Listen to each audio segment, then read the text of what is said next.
Okay, on this railing replacement, we're gonna come out right about 4 inches in from this outside corner. Here will be the edge of your 4x4. From here back will be the edge of the 4x4. Okay, on this second riser. So we're gonna notch it to where we're gonna be 1.5 inches onto the step, and then it's gonna go down onto the face. So we'll be able to Tapcon. We're gonna put 2 Tapcons at the top and 1 in the bottom. We've got 6 total. We're gonna do the same thing on the opposite side. And this has to be dead nuts level. And we're gonna be on the total height, on the exact height, we're gonna be 30 inches. We can cut it 30 inches, but it's gotta be cut at an angle, and we won't cut that angle yet. So your low end will be 30 up to your high end, okay? At the top, we're gonna run a straight line. We're gonna run a straight line on up, following this existing railer before we come off, and mark where this is going to be, because that's going to be at the top of our plate. We're going to mount a 2x4 that's going to be on the edge of this brown, and it's going to extend onto this vinyl.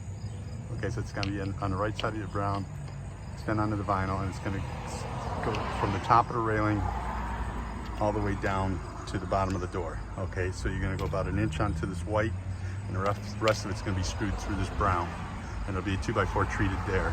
And after we get this established, then we get 8-foot 2x4 railing going all the way down, one railing going all the way down, and it's going to cantilever past this 4x4 out here.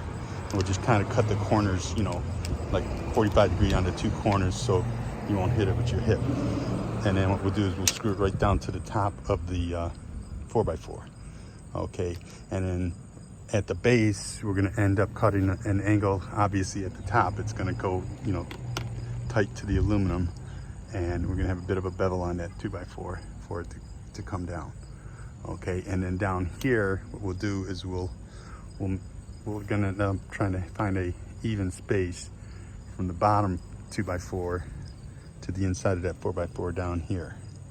Okay, so I'm not worried about anything fancy. We're going to strong back the bottom and strong back the top, and we'll just end up with a couple of supports going up and down. We don't have to have the spindles like this. Okay, we're going to do the same on both sides. So that's what we do. So we'll go ahead and we're going to mark first thing to do is mark where it's going to end up there, and then we'll go ahead and pull this old metal railing off, mount our 4x4 here nice and level, 4x4 there nice and level, 2x4 over there, and 2x4 over there.